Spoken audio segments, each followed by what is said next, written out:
Hello everyone. तो आज मैं आपसे डिस्कस करने जा रही हूँ द थॉट फॉक्स, जो कि टेड हुक्स की लिखी गई एक पोएम है जिसकी समरी हमने लास्ट वीडियो में देखी थी। अब आज हम उसके कुछ ऑब्जेक्टिव क्वेश्चंस है, कुछ PYQ है जिसके बारे में मैं आपसे डिस्कस करना चाह रही हूँ। तो फर्स्ट क्वेश्चन है, in which of Ted Hughes collection was the thought fox first publish. मतलब जो थॉट फॉक्स है वो टेड हुक्स के कौन से कलेक्शन में पब्लिश हुई है। A Lupercal, B Wodwo, C the hawk in the rain, D crow. तो इसका राइट आंसर क्या होगा? The hawk in the rain. Second question, the poem is often describe as a metaphor. अब सबसे पहले तो हम ये देखते हैं कि मेटाफर क्या होता है। मेटाफर का मतलब इंग्लिश में होता है ए वर्ड और phrase that is used in imagination way to show that somebody something has the same quality as another thing. like जैसे मेरी माँ का दिल सोने जैसा है, तो इसमें माँ के दिल को किससे कंपेयर किया गया है? सोने से कंपेयर किया गया है। मतलब सिम्बली के अंदर क्या क्या यूज करते हैं हम लोग? Like and as. जबकि मेटाफर में क्या करते हैं? कोई भी लाइक और एज का यूज ना करके उसको डायरेक्ट कंपैरिजन किया जाता है किसी समबडी और समथिंग के साथ, उसको बोलते हैं मेटाफर। तो इस पोएम के अंदर मेटाफर को कहाँ डिस्क्राइब किया गया? A wild life conservation, B the creative writing process, C the loss of childhood innocence, D industrialisation. तो इसका आंसर होगा the creative writing process. Third question, what is the specific setting of the at the beginning. मतलब इसकी जो specific setting है उसकी beginning कहाँ से होती है? A bright forest at noon, B a snowy field in the morning, C a midnight room with a clock ticking, D a crowded library. जब हम ये वीडियो पढ़ते हैं, जब हम ये पोइम्स को पढ़ते हैं डिटेल में, तो हम वहाँ देखते हैं कि पोइट्स एक मिडनाइट रूम में बैठा हुआ है और वो बाहर की तरफ देख रहा है और उसके साइड उसके रूम के अंदर एक क्लॉक है जो टिकिंग कर रही है।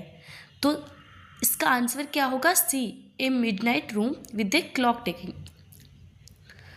Fourth question, how does the fox first manifest in the poet's mind?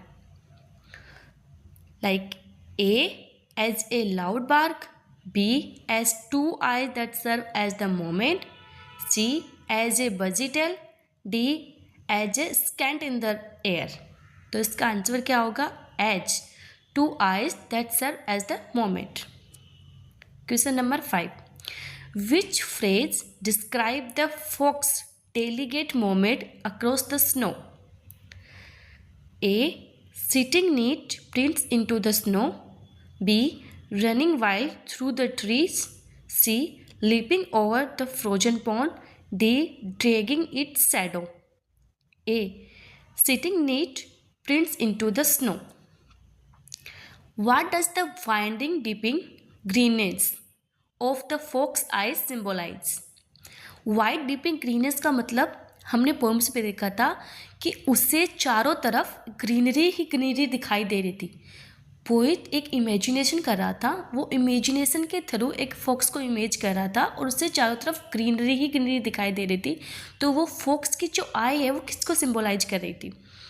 Fear of the hunters, be the sudden spark of inspiration and the focal point of the ideas, C the envy of the poets, D the lasses of the forest. तो B the sudden spark of inspiration and the focal points of the idea. 7th question, the line till with a sudden sour hot stink of fox use which literary device? तो इसमें 4 literary device है: personification, synthesis, hyperbole, oxymoron. अब मैं इनके बारे में आपको थोड़ा थोड़ा बता रही हूँ कि पर्सोनिफिकेशन क्या होता है। पर्सोनिफिकेशन का एक शॉर्ट्स में आप समझ लो कि किसी नॉन लिविंग थिंग को लिविंग थिंग में कन्वर्ट करना। लाइक जैसे एक एग्जाम्पल से मैं आपको बताती हूँ। जैसे सूरज मुस्कुराया, सूरज क्या है? एक नॉन लिविंग थिंग है। और मुस्कुराना एक ह्यूमंस की क्वालिटी है जिसको शो किया गया है किसके अंदर? सूरज के अंदर। तो इसको, ये जो एग्जाम्पल है ये पर्सोनिफिकेशन को है। जैसे क्रोधित हवा ने वृक्षों को झंझोर दिया, मतलब क्रोधित हवा, तो हवा को, जब हवा चलती है ना, धूल भरी आंधियाँ चलती है, बहुत ज़्यादा हवा चलती है, तो उसको हवा को किससे कंपेयर किया है? किस में कन्वर्ट किया गया है? क्रोधित में, ने वृक्षों को झंझोर दिया। ऐसे ही हम इंग्लिश में देखते हैं कि the all sail grounded, the wind whispered secrets, इसको बोलते हैं पर्सोनिफिकेशन। और सिंथेसिस क्या होता है?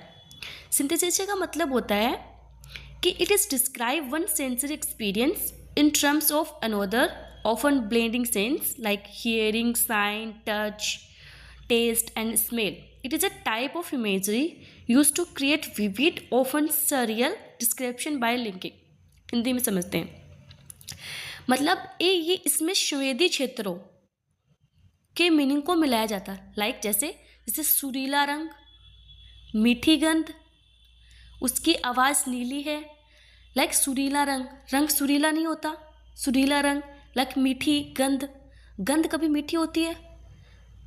तो इसका मतलब कि जो सेंसरी एक्सपीरियंस है, इस टर्म्स को अनोदर मतलब दूसरे में ऑफन ब्रीडिंग सेंस के अंदर इसको कन्वर्ट किया गया, इसको में मिलाया गया, उसको बोलते हैं सिंथेसिया। जैसे ऑल्फैक्टरी इमेजिनरी। हाइपरबोल क्या होता है? हाइपरबोल को हम सीधा सा समझते हैं कि हिंदी में समझते हैं किसी वस्तु की विशेषता को बढ़ा चढ़ाकर, बखान करके कहना। मतलब a way of speaking or writing that makes something sound better and more exciting and dangerous. Like, I am so hungry, I could eat a horse. मतलब मैं बहुत भूखा हूँ, मैंने एक हॉर्स को खा लिया, मैं इतना भूखा हूँ। मतलब किसी भी चीज़ को बढ़ा चढ़ाकर बोलना। I have told you a millions time, मैं तुम्हें लाखों बार बोल चुका हूँ, मतलब किसी बात को बढ़ा चढ़ा के बोलना, इसको बोलते हैं हाइपरबोल। ऑक्सीमोरॉन का मतलब है कि कोई ऐसा वाक्य जिसके दोनों शब्द विपरीत हो और एक दूसरे के विरोधी हो, मतलब अपोजिट हो। A phrase that combines two words that seem to be a opposite of each other, just like deafening silence, मतलब एक दूसरे के अपोजिट हो। अब ये जो लाइन है, till with a sudden sharp hot sting of fox use with literary device, तो इसमें क्या बोला गया? हाइपरबोल को sudden sharp hot sting of fox, इसमें बात को बढ़ा चढ़ा कर बोला गया है, तो इसमें किसका यूज किया गया है? हाइपरबोल का। Let's see what is the significance of the final line, the page is printed. A, the poet has bought a new book. B, the fox has died. C, the internal thought has successfully transformed into the physical poem. The printing press has started. इसका right answer क्या होगा? C, the internal thought has successfully transformed into a physical poems. 9th question.